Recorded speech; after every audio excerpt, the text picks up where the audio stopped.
Good afternoon. This is Terry Diamond. I'm coming to you from my home office. The reason for that being is that my camera malfunctioned during the seminar, so I wanted to re-record this for you so you get the great information we're presenting today. It's going to be in two parts. I'm doing the first part of the presentation, and then another link, you're going to listen to Rick Olds, Director or Executive Director of Villa Santa Barbara, talking about transfer trauma. For those of you who don't know me, once again, my name is Terry Diamond. I am a realtor. That's my day job. I work for Berkshire Hathaway. However, I'm a certified senior housing professional. And that makes me different because I spent many, many months researching and reading and educating and visiting how to work with seniors. We're a special group. It's not here, sign here, do this, do that. It's all about building relationships and working with you one-on-one. That's my specialty, that's my goal. I consider myself an educator, an advocate, and a realtor. No, I'm not here to try to sell you anything. I'm not here to make you do anything you don't want to do. I'm here to educate you on today's topic, which is aging in place. Okay. Let's face it, we're all getting older. It's a fact of life. But as we get older, our needs change. We don't have the same needs as when we were toddlers or teenagers, young adults, even adults in their 40s and 50s. As a retiree, you have different wants and needs, and we're going to talk about ways to get those for you today. One client said to me, it's better than the alternative. So, another fact of life is that we're all interdependent people, okay? The word independence, we all like to think of ourselves as independent people, especially when you're aging in place. I can do this, I don't need anybody, I can do it on my own, but the fact is we're all interdependent. We rely on others to help us live the life of our choosing. I certainly don't manufacture my car, I don't manufacture the gas that goes in it, I don't pave my own streets. I mean, I don't even clean my own house. A home builder built my house, and as we speak, another person is cleaning it. I don't have enough time in the day to do those things, so I rely on other people. I'm interdependent. When I'm sick, my family and friends help me out. They bring me chicken soup or food or do whatever I need. If my car breaks down, friends or family or Uber or Lyft drive me where I need to go. When my hot water breaks, do I fix it? If you think I can, you don't know me very well. So the plumber comes over, he fixes it. We are all totally interdependent. We need each other, sometimes more, sometimes less, but we have and always will forever need each other. So for the sake of simplicity, let's discuss how to be more effective at being interdependent and to the idea of asking for help when we need it. That's key, asking for help when we need it. This is going to be paramount whether you choose to live in your own home until the day you die, or whether you end up moving in with family or community. Most of us are doing the best we can to continue living happy, healthy, and meaningful lives up until the day we die. Do you agree? Is this a common goal of everybody? Perfect.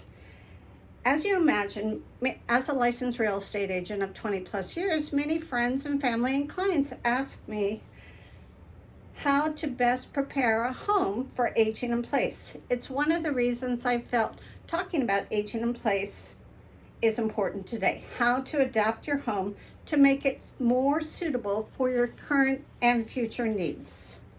We're also going to talk about a couple of other tough topics. In-home services that provide personal assistance, specifically geared to the issues we might encounter as we age. Because we are social creatures and need each other, we're going to talk about how to stay active and engaged even after you retire. And then, as I mentioned earlier, my friend here, Rick Olds, is going to be talking about transfer trauma. What does aging in place mean? Next slide. Making a conscious decision to stay in the place of your choice for as long as possible with the comforts that are important to you while maintaining a safe and healthy living environment and quality of life. There's a lot of information in that short paragraph. Okay, making a conscious decision to stay in place. Okay, that's usually going to be in your home for as long as possible. Now, with the comforts that are important to you, what is that? What does that mean for you? What are the comforts you need? To eat good food, have great service, have a clean house, maintain your yard. Everybody's different. What comforts mean to you? Safe and healthy environment.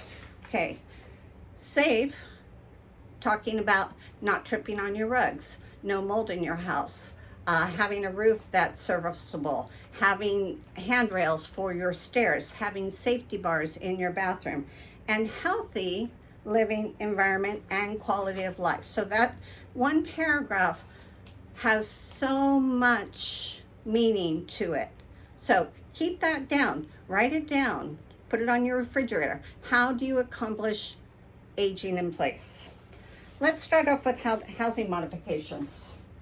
Okay, so what is the goal? When you're talking about your house, there are many things that are going to come up, and you need to ask yourself each time you think about something, what is your goal? Is it safety? I hope so. That should be at the top of everybody's list. How do I maintain and live in a safe home? Is it simplicity?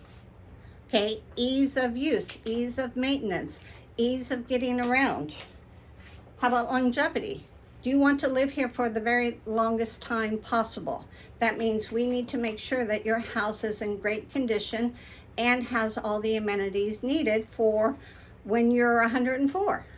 Can you still climb the stairs at 104? If you don't, what are the modifications that we need to make?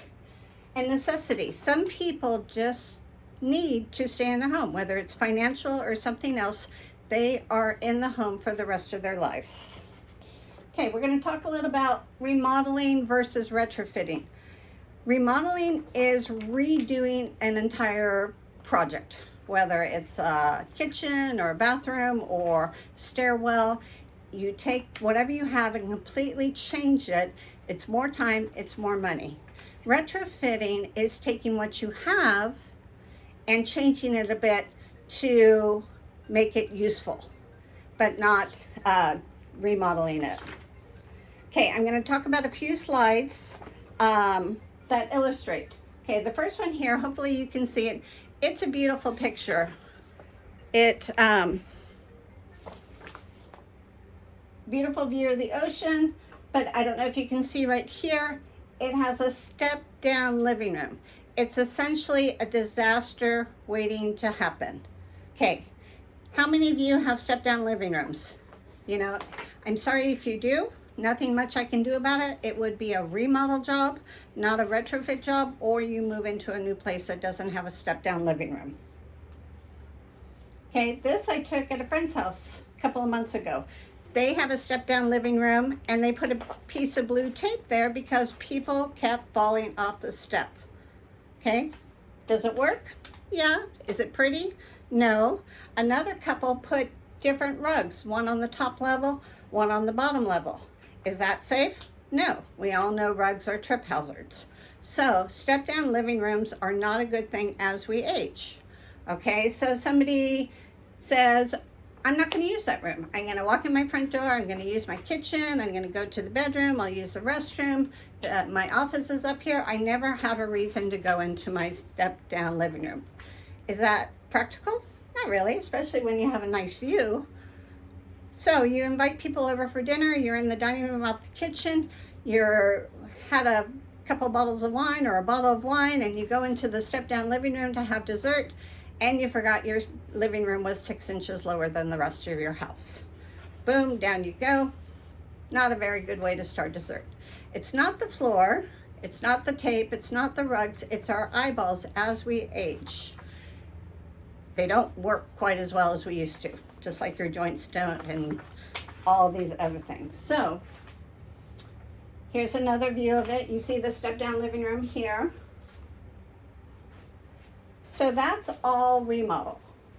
You can't retrofit a step-down living room. Okay, here we look at this bathroom. I don't know about you, but my bathroom is not that big, okay? But if it is, you could remodel this. You can do a roll-in shower. You can have a sink that you can roll your wheelchair under. Here's another version. Okay, have any of you had to use a wheelchair? No? Have you ever had a surgery where you might have had to use it for, a period of time, or had mobility challenges, or were on crutches? Okay, sometime in your life, you may have to use a wheelchair. It's better to be prepared than not. Having accessible bathrooms and an accessible home is really important. Okay, what about this? Is this safe? This is a retrofit. Okay, you have a bar here, you've got a bar here, you've got an upper bar, you've got a lower bar, you've got this bar here compared to the towel bar, because we all know towel bars are not grab bars. Okay, is it pretty? No. Is it functional and safe? Yes. I'd much rather have you do this than this or this. Okay, it's functional. Will it affect the resale of your home? Yes, maybe, depends. But what's the goal? Is the goal to be safe in your home as you age in place? Everything comes back to what is your goal. Okay, next we go this. Excuse me. So, you have stairs in your home. Anybody here live in a 2-story home? There are ways that you can work around it. Is it pretty? No. Can it come off? Yes. Does it help you get up and down the stairs safely? Yes. Safety is the issue.